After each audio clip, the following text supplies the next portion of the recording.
Hi, welcome to week 2 of E's Ghost Stories. Tonight I'm going to tell you the story of the haunted house of Puncheon Creek, Kentucky. But first, before I start, I do want to say that the events that take place in the story are events that were reported in the newspaper. There were deaths involved, so if I get anything wrong or if this brings up bad memories, I do apologize in advance. So Puncheon Creek, Kentucky is in Breathitt County, southeastern Kentucky.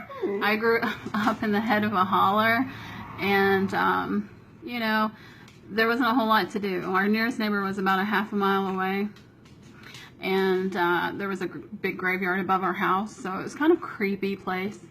I was scared a lot living over there. But the story in question is about a house that was about 250 feet away from our house.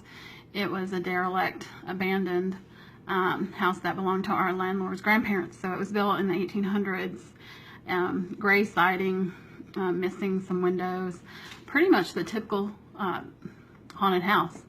So as kids, we were told never to go into the haunted house because if you went in there and you disrupted things, bad things would fall.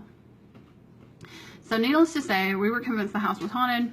Anytime I rode my bike by it, I would turn into Speed Racer because I was convinced that someone was watching me and that I heard laughter and odd noises coming from the house.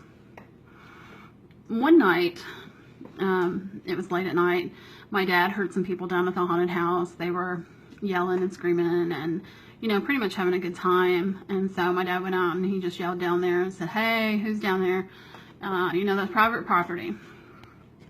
So the people that were down there, they left. And that night they were all killed except for one. And in the paper reported that they had gone to the haunted house, which was cursed. But that's not the only story that happened with that haunted house. Another night we heard some people down there, some people laughing and screaming. You know, my dad was like, "Hey, this is private property."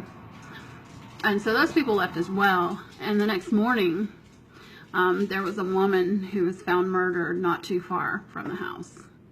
So, you know, those are two stories associated with the haunted house, but all I know is it was pretty creepy, and I'm still convinced that I heard things coming from the house. Therefore, I never ever went into the house.